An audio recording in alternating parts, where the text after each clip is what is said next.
வணக்கம். ஒரு பரபரப்பான சூழ்நிலையில் நாம் இன்றைக்கி மக்களை சந்திக்கக்கூடிய ஒரு ஒரு வேலை வந்துடுச்சு. இன்றைக்கி சென்னை மாநகர காவல்துறை ஆணையராக திருமிகு அருண் ஐபிஎஸ் இன்றைக்கி பதவியேற்றிருக்கிறாரு. இவர் பல்வேறு காலகட்டங்களில் கன்னியாகுமரி, திருப்பூர் உள்ளிட்ட நகரங்களில் எஸ்பியாகவும், திருச்சியில் 2 முறை அவர் கமிஷனராகவும் ஆணையராகவும் பதவி வகித்தவர். ஆவடி கமிஷனராகவும் இருந்து அவர் ஏடிஜிபி சட்டம் ஒழுங்காகவும் அவர் பொறுப்பேற்று அந்த பணியில் ரொம்ப சிறப்பாக செஞ்சுருந்தார். இன்றைக்கி அவர் இன்றைக்கி மாநகர காவல்துறை ஆணையராக இன்றைக்கி பொறுப்பேற்றிருக்கிறாரு. அவருக்கு நம்மளுடைய வாழ்த்துக்கள். நாட்டில் சட்டம் ஒழுங்கு கெட்டு போச்சு அப்படின்னு சொல்லி பரவலாக எதிர்க்கட்சிகள்லாம் பேசிகிட்டு இருக்க அந்த சூழ்நிலையில் அப்படிலாம் ஒன்றும் கெட்டு போகலை, எல்லாமே நல்லா தான் இருக்குது. இது பொய் செய்திகளை பரவிவிட்டு மக்களை திசை திருப்பி ஏதாவது ஒரு லாபத்தை உருவாக்கணும் அப்படின்னு பல்வேறு தளத்தில் இருந்தும் ஒரு அவப்பெயரை திமுக அரசு மேலே சுமத்துறாங்க. அதெல்லாம் எந்த விதமான இதுவும் கிடையாது. ஏன்னா அருண் போன்ற நல்ல காவல்துறை அதிகாரிகள்லாம் இருக்கிறாங்க, சட்டம் ஒழுங்கை காப்பாற்றக்கூடிய இடத்துல அவங்க இருக்கிறாங்க. அந்த வகையில் எல்லாமே சிறப்பாக இருக்குது. மக்கள் பீதியெல்லாம் அடைய வேண்டியதே கிடையாது. இது இன்றைக்கி நீங்கள் குறிப்பிட்டு சொல்லக்கூடிய இந்த ஆம்ஸ்ட்ராங் பிஜேபியினுடைய மாநில தலைவர் அவருடைய கொலை சம்பவம், அந்த விஷயத்தை கோடிட்டு இவங்க சட்டம் ஒழுங்கு கெட்டு போச்சுன்னு சொல்லிட்டு ஒரு பொய் செய்தியெல்லாம் பரப்பிட்டுருக்காங்க. அதெல்லாம் ஒன்றுமே கிடையாது. எப்பவுமே உள்ளது தான். எல்லா காலகட்டத்திலையும் இந்த மாதிரியான சம்பவங்கள் நடைபெற்றிருக்குது. ஒரு காலகட்டத்தில் ராஜீவ்காந்தி கொல்லப்பட்டிருக்கிறாரு. அப்பையும் இந்த சட்டம் ஒழுங்கு கெட்டு போச்சுன்னு பேசியெல்லாம் பண்ணியிருக்கிறாங்க. அதன் பிறகு நிறைய இடங்களில் இது பண்ணியிருக்கு. இது மாதிரி நிறைய சம்பவங்கள் ஒவ்வொரு காலகட்டத்திலையும் ஒவ்வொரு அரசியல் ஆட்சியாளர்கள் வண்ணம் போதெல்லாம் நடக்க தான் செய்யும். இதெல்லாம் இரும்பு கரம் கொண்டு அவ்வப்போது காவல்துறை அதிகாரிகள் நிறைய செஞ்சுருக்கிறாங்க. அதனால் மக்கள் பீதி அடையாமல் இருக்கிறது நல்லது. பொய் செய்திகள் நம்ப வேண்டாம் அப்படின்னு நம்ம சொல்லிக்கிறோம். ஆம்ஸ்ட்ராங்கை பொறுத்தவரையிலையும் அவர் ஒரு தலித் மக்களினுடைய வாழ்வாதாரத்தை மேம்படுத்தணும் அப்படிங்கிறதுக்காக செயல்பட்ட ஒரு தேசிய கட்சியினுடைய மாநில தலைவராக அவர் பொறுப்பு வகிச்சிட்டு இருந்தார்.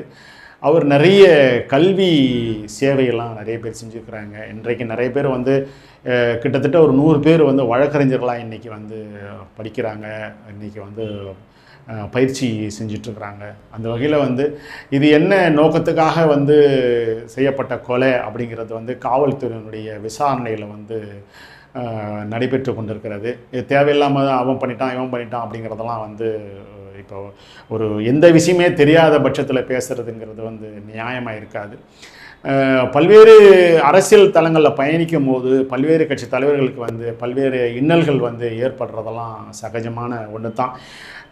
நம்ம இந்திய விடுதலைக்காக மிகவும் பாடுபட்ட காந்தி கூட சுட்டு கொல்லப்பட்டார்.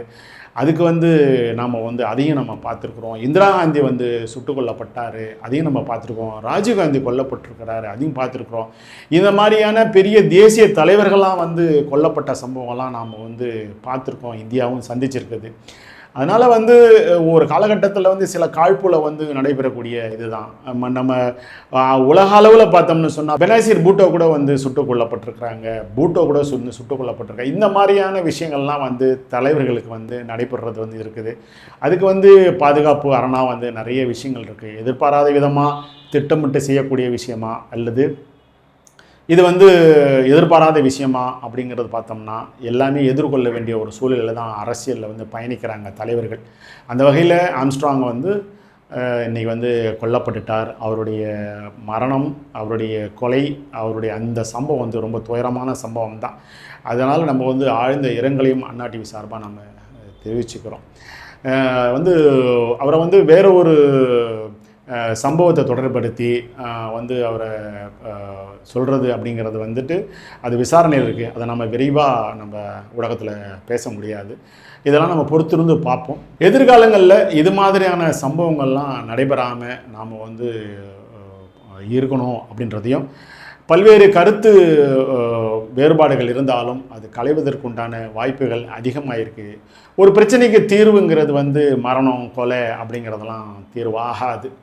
ஏன்னா நம்ம அறிவார்ந்த ஒரு சமூகமாக இருக்கிறதுனால பேசி பல்வேறு விஷயங்களை தீர்க்கலாம். அந்த வகையில் இந்த மாதிரி சம்பவங்கள் இன்னும் ஒரு காலத்தில் நடைபெறக்கூடாது அப்படிங்கிறதையும் கேட்டுக்கொண்டு மீண்டும் ஒரு ஒரு நாட்டு நடப்பினுடைய சமூகத்தினுடைய பிரச்சனை நாம் பேசுவோம். அதுவரை உங்களிடமிருந்து விடைபெறுவது உங்களது அன்பு தம்பி அண்ணா டிவி விஜயன். நன்றி, வணக்கம்.